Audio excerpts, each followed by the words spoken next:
Crafting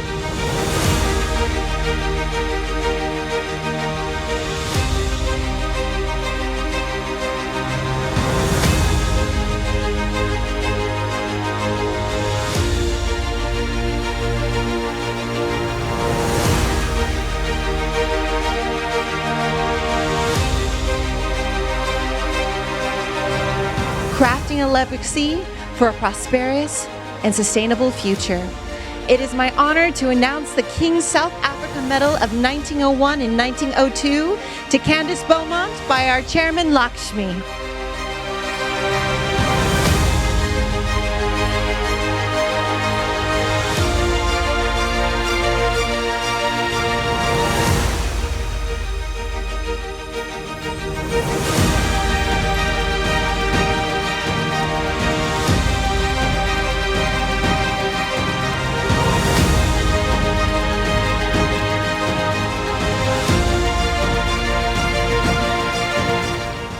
It's an honor and privilege to welcome on stage Ms. Candice Beaumont. Among the many laurels she wears are that she is a chairman of Salsona Group, Chief Investment Officer of L Investments, a NYU Stern Family Office Council member, and served as the steering committee of the Earl University Council of Family Offices and Endowments, among other things. A truly remarkable lady. Welcome to Good Talks. You have spoken about the importance of strategic partnerships. What role has your ability to connect with the right people played in your success, and what strategies or insights can you share regarding the importance of building and nurturing relationship in the business world? No, I think connecting with the right people and relationships is really the cornerstone of life. And, it comes back to this gathering here that you've created, and you've really created all the right people in the room. And, relationships are built that can make a difference and can accelerate your career and accelerate your business and accelerate your personal goals. I think I was just very fortunate in my life from the time I was young. I think getting the right education, being in the right school, being in a school with children who have very successful parents, it motivates you. It motivates you to want to do more. And I remember when I was 7 and a girl in my school got a present from her grandmother, and she invested in the stock market and she doubled her money. And I came home and said, "Mum, how do you do that?" My mum said, "I don't really know," because my mother was a doctor and she didn't really know much about the markets. And I think having that access and those relationships at a young age kind of fueled, it fuels a lot of ambition when you're surrounded by smart people and your parents have smart friends, and it fuels idea flow. So I think from a young child, being exposed to very interesting people through my family and their circle and their network and their friends, and even our neighbours down the street were always really fascinating people and very successful business leaders.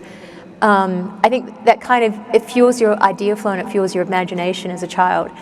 And then as you get older and you get to meet more and more interesting people. I was very lucky when I was in college because I was a top tennis player at Miami, that Julian Eaton, the guy who he'd built Eaton Hall at University of Miami, I won Student Athlete of the Year, and then he liked my speech at the dinner and started coming to all the games and cheering me on. And he ran a large private equity firm in Miami, and I started working for their private equity fund while I was in college.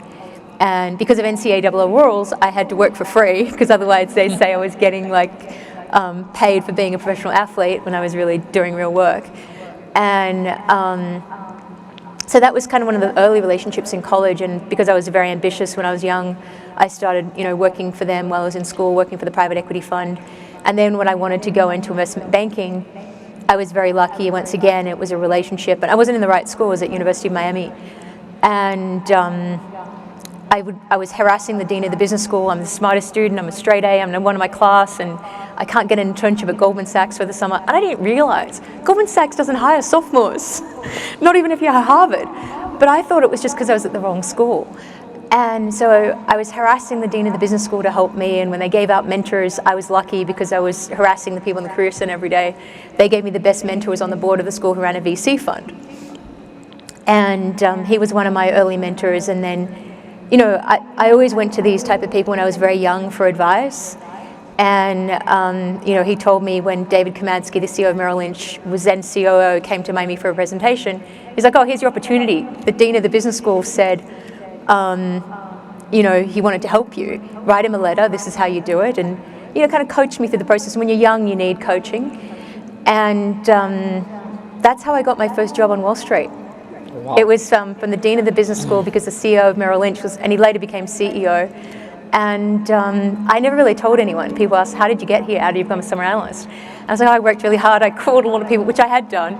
But it wouldn't have been the right thing to do to tell people that summer. So this is actually the first time I've told this story. Wow, to you. Thank you.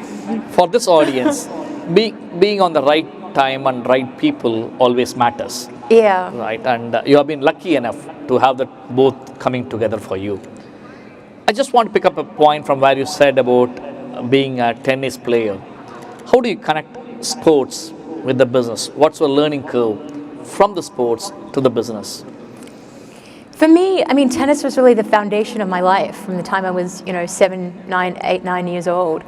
And I think if you look at a lot of business leaders, I know Dick Fuld, the former CEO of Lehman, used to have a program where he hired professional athletes. And what they found was that professional athletes outperformed everyone in the class over, you know, they tracked it over a 10-year period. And I think, you know, the discipline and the dedication and the focus and the hard work and the work ethic that you learn playing professional sports, or even semi-professional sports, and especially tennis. There's lots of tennis players that go on to be phenomenal, great business leaders. And the other thing with tennis is you learn humility. So you learn not to have an ego, and you learn not to take things personally. And I think part of being a good leader is having humility and not having an ego.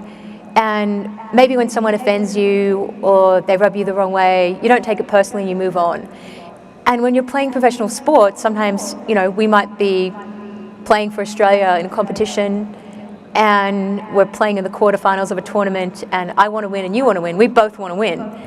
And when you're in that situation, you both want to win. You call me a cheat, I call you a cheat, I get the referee, you know, it's a battle.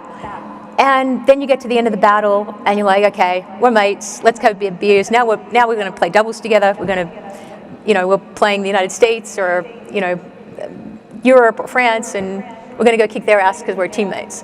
And I think being able to let go, like, so when you work in banking and you screw up your numbers because you're a first-year analyst, you don't know what you're doing that well, and the partner screams at you and he wants to throw the book at you, you don't take it personally. You know, you've kind of been there before, and you know, you're used to your coach screaming at you because you don't throw your arm up on your serve, and you're used to your sports psychologist telling you have to think this way better, and you're used to everyone trying to develop you to be a better person. And I think having that background really helps you in life and in business, and it helps you be a leader, that because so many leaders end up with an ego and they don't have that humility and they can't take feedback, and I'm always like, give me negative feedback, tell me how I can improve, tell me how I can be better, be honest with me, tell me what I'm doing wrong, I really want to know. And I find in life, people who weren't professional athletes don't have that ethic. So I tend to get on well with professional athletes and ex-military, because I feel there's a discipline that we've got that the general population doesn't have. Thank you. You are an advisory board member of Family Office Association. You are dedicated to the multi-generational success of families. How do you approach and prioritize the long-term success and prosperity of multi-generational families? And what strategies or principles do you believe are crucial in achieving these goals? You know, I think you know, family succession, there's that old expression that, you know, from shirt sleeve to shirt sleeves, and a lot of families do have problems with succession beyond the third generation. And you know, I think it's tough when you're trying to leave a legacy, and a lot of families leave a legacy and they leave a company, and then you get to the fourth generation, and the family's a mess. So I think, we've had a few things that we think about. Number one, is obviously education. So the people I work with right now are giving a lot of donations to universities, and obviously that helps when their children want to go there. It's not guaranteed, but it certainly helps if you've built that legacy from the time they're 2 years old.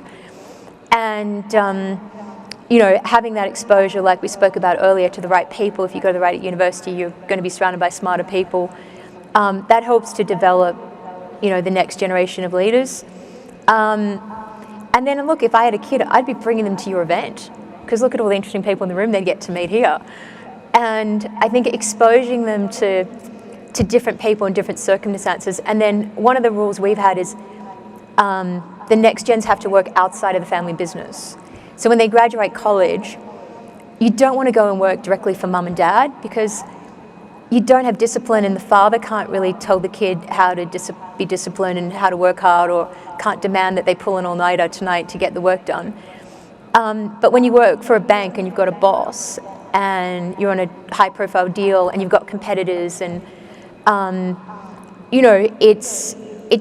people learn more. And then when they join the family business and they're mature, number one, the peers and the other people in the organization, they don't feel like it's nepotism. That person then has a track record and has experience and things they can bring to the table, and they're more value added to the family and can do more and be more creative. You mentioned a point, the families after the 3 generations are not successful when it comes to succession planning. Am I got it right? Yeah, for some reason, like the first generation does well, the second generation does okay, the third generation, and then by the fourth generation, a lot of times that's where the phrase "from shirt sleeves to shirt sleeves" come from, because by that generation, they've lost the knack of the original patriarchs,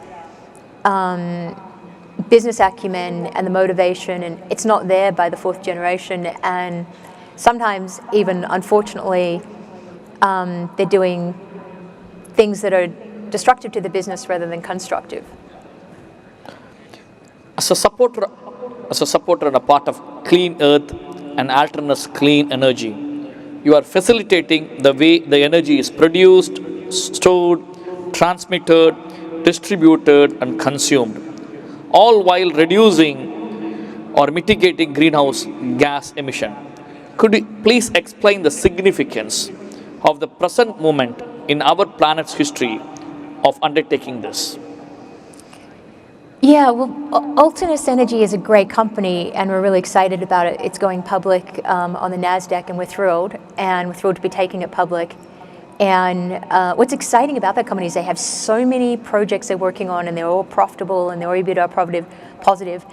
And currently in the macro environment, I think the current administration is doing a great job of really promoting, being concerned about climate change and promoting solar power energy and helping these projects to proliferate.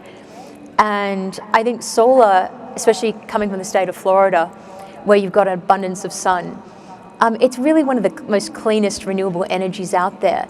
And it's low risk. Compared to the alternatives, like, coal is very polluting. Gas, you've got fracking, the ways of getting on the ground can have the dovetails. You've got to make sure that there's not pollution, that things are disposed of properly.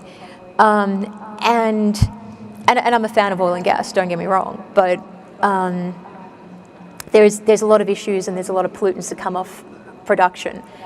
And whereas with solar powered energy, it's the cleanest, most renewable, risk-free. And I'm not a fan of nuclear either, because nuclear, Miami is on the edge of Turkey Point, the nuclear reactor. And I remember when I bought my real estate in Florida, some engineers said to me, "You got to be concerned about Turkey Point. It's a nuclear reactor. Every reactor, when it's 40 years old, they all leak. Every single one. The one in New York leaks, the one in California leaks, and they all get decommissioned." And I was like, okay, that's interesting. And then front page of Miami Herald, Turkey Point was leaking. I was like, okay, they're going to shut it down. Well, number one, in a nuclear reactor leaks, you can't just shut it down tomorrow. It's got to keep producing lean leaking for a few years. But Florida actually made the decision not to shut that reactor down. And I was totally shocked at that decision. because I thought when you got a leaky old nuclear reactor, you'd decommission it and close it. And so we can see you've got like nuclear reactors literally on the tail of major cities. And this we saw with Fukushima the risk that these things have. But even if there's not a Fukushima, just the useful life is only so long. And when you've got small infractions and small leaks, there's now cesium in Biscayne Bay and in Miami, and it's a potential environmental disaster for major cities. So I'm a big fan of solar because you avoid all of these issues that you have with other alternatives, and I think it's great for the planet, and it's great that the current administration is proliferating its use, and we want to do all we can to help finance and expedite that and help make the planet and the world better through solar. What a conversation, from a tennis to family offices to the nuclear decommissioning. Thank you so much for sharing your extraordinary journey. You are a huge inspiration, not only as a woman, but to budding business people everywhere in the world. It has been an honor and pleasure to have you on the Good Talks. Esteemed ladies and gentlemen, please join me in celebrating the life and work of wonderful Miss Candice Beaumont. Thank you so much.